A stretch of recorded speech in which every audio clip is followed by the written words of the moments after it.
around with, living or dead, and it doesn't have to be a golf pro. Oh, wow.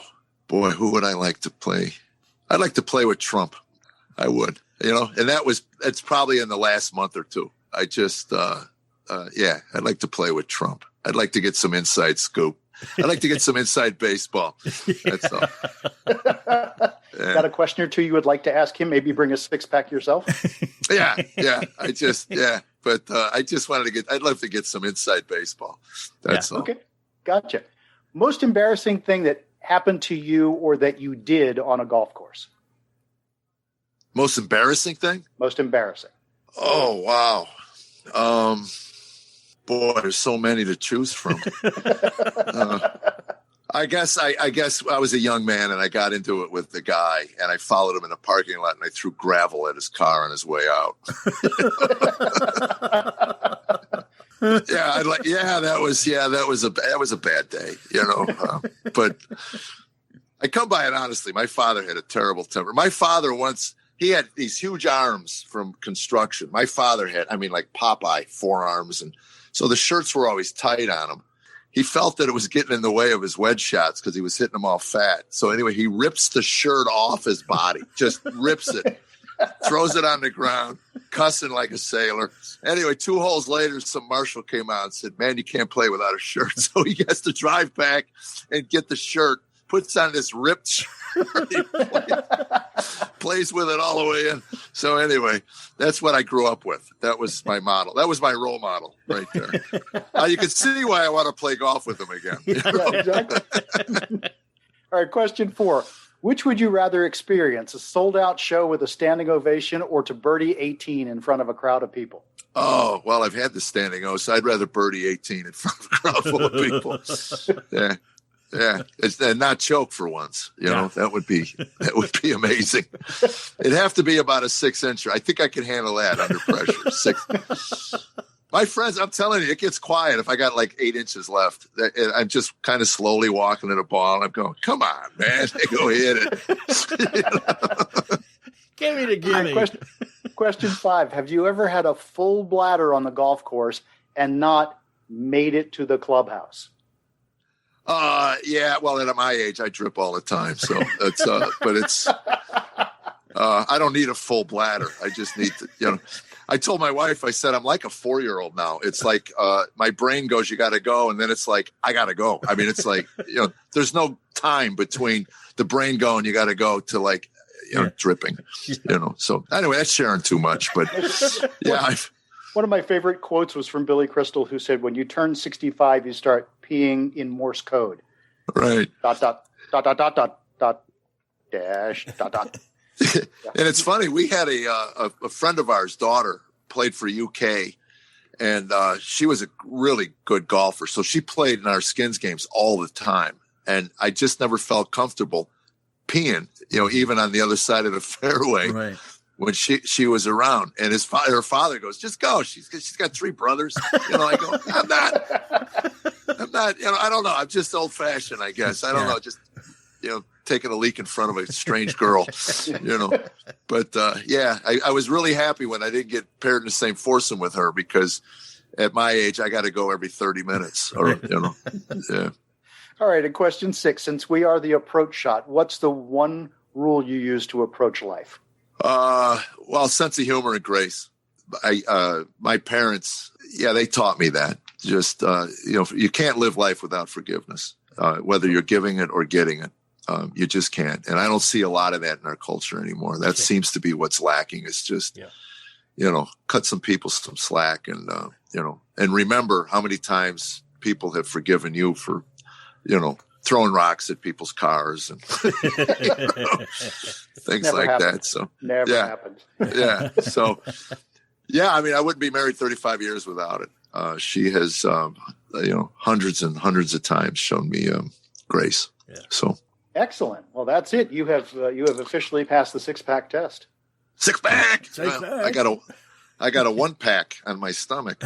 So it's solid though. And you did play today, even though it's cold and wet in Nashville, Tennessee. Yeah, it's funny. The guys I was playing with, they were complaining like big time, and I didn't think it was that bad. It was 42 and windy. Really, the wind was bad. It was 20 plus. And the guy I was playing with, one of them was I think he birdied 5 holes on the front 9. Whoa. Oh, to him, it's 75 and sunny. Yeah, it didn't seem to bother him at all. And then it's funny, on the back 9, he hits a drive, and it goes 40 yards offline. He goes, I can't feel my hands. But you're talking about pressure, though. I have a friend who was once asked if he'd rather win the lottery or hit a drive straight down the middle, 250, when someone let him play through. Oh, yeah. And he was like, "Oh, I want that drive." That's what I want. Exactly. And it's funny, how many times you play through, you make a double, Yeah. And I love it when I'm I hit the drive in the fairway, and then they're waving me up, and I'm 80 yards out, and I lay the sod over it and hit it about 20 feet. Yeah, you think they're rethinking their decision? It's like, oh God. I got worried about this guy. We're going to be behind him now. Damn. Yeah. They're tapping their watch up on the green. Right, exactly. Hey, just stay where you're at, pal. We're good. Just stay there. We made a mistake. We were waving flies away. I'm sorry. We were waving flies. Oh, man, it's been great, Jeff. We appreciate you jumping in with us so much. Well, I enjoyed it. Man. Yeah. Oh, I had a blast, guys. And like I said, just send us the link. We'll put it out. Certainly will. Be happy to do that. Great. Appreciate it. And again, and we as soon will as it be warms playing up, some call golf. me. Yeah, I will. You've I got will my be golf. number.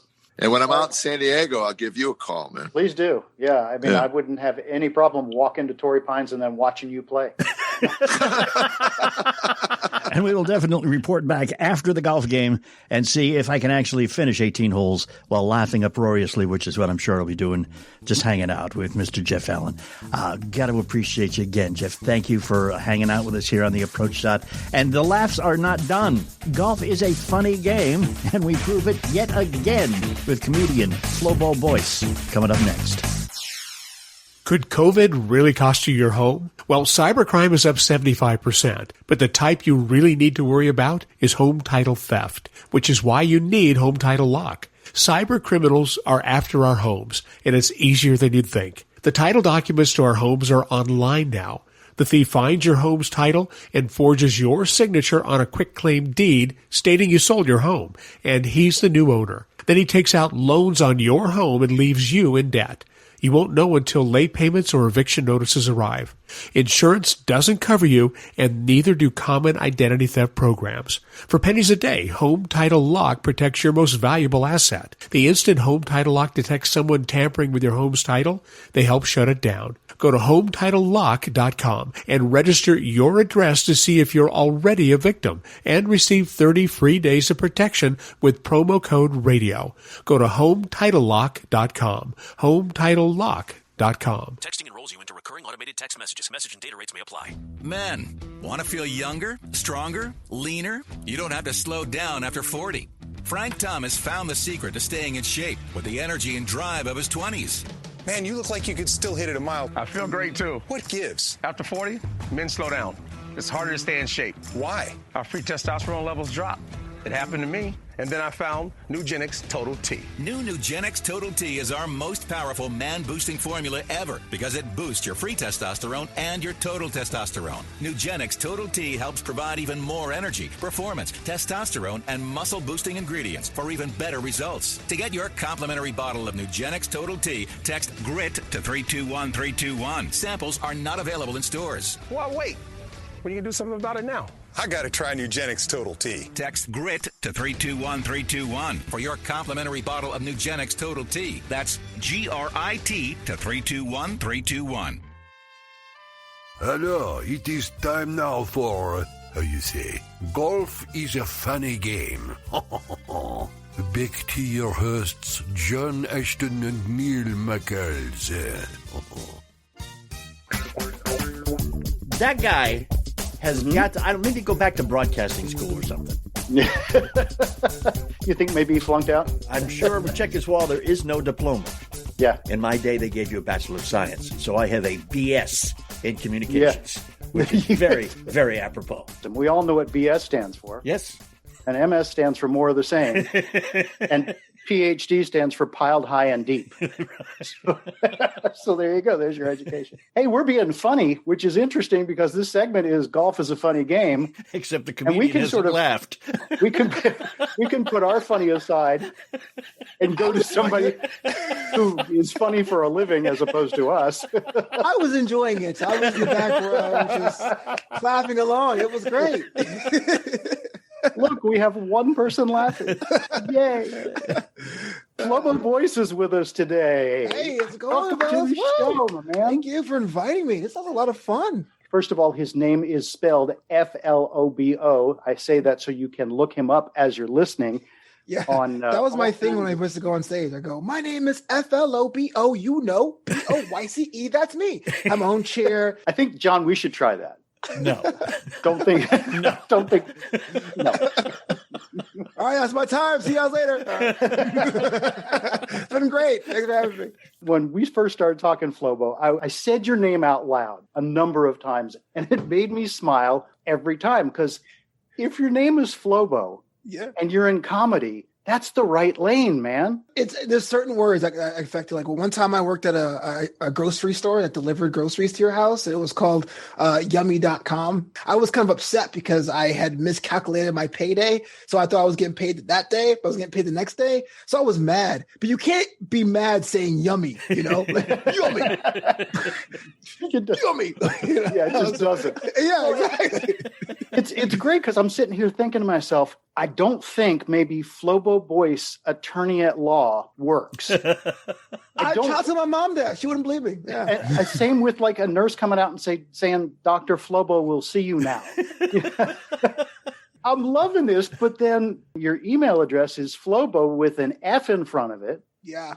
Turns out you're a writer. Yeah, here's another thing for you. I was in grad school for a film degree, and because I wanted to be a film editor. That's why got me out here in Los Angeles, and I wrote scripts. It's like the drummer in a band. I got songs. You know, so I wrote scripts that no one wanted to make, and so I decided to go into writing. But I came from New York in the 90s, where there was a J-Lo. Why not a Flobo? Right?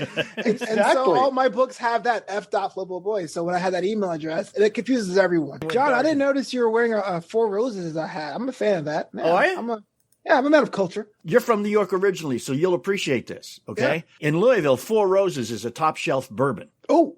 In New York, it's like 25 cents a gallon wine. Yeah. Well, I'll tell you a crazy story. One time I was in the Dominican Republic. It was a graduation present. I'm not always flying out of the creek. I was at a bar and I ordered a beer and it came out to like the equivalent of like $14. I'm like, why? And it's like, sorry, a Miller Lite's an import. I'm like, take it back. I do not want this Miller Lite anymore. So I totally get you, man. I totally get you. Were you to perform in New Orleans, though, would you spell your name Flobeaux just to fit I'll in? put on merch. I'll put on everything. Go Tigers. Sure. Yeah. On top of everything else, Mr. Literary, comic, stand-up, MC, you also have written some comic books. Yeah. Which every boy's fantasy, right? To actually do them. True. Every boy's fantasy to write comic books. Every adult's fantasy, people actually buy them. As much. But I have written graphic novels, yeah. So there's rumor out there that when you beat people, you like to tell them you're an urban polymath. Yes. What the hell? Okay, so the thing people say is jack of all trades but master of none, but I feel like that puts the bar too low. But then you can say I'm a Renaissance man, but actual Renaissance people are not people that do different things. It's different things in the arts. So while I am a host, I am a writer, I can work a pallet jack. You know what I mean? I have been able to help my friends cook Caribbean meals because my parents are Caribbean as well. So I feel I do a lot of disparate things. I'm also a wedding DJ. I can DJ your weddings. I can officiate your weddings. And so I say polymath. And the fact that I am a person of color, I say urban because, you know, that's the best epithet ever. Yeah. I have my urban friend. Oh, he's urban. And I'm from New York too. There you go. I like the fact that you say you'll DJ their weddings. Clearly you live in LA. Yeah. I'll do it's like a wedding. I go, all right, y'all, welcome back. Have you been doing stand-up this last year during COVID, or are you doing virtual?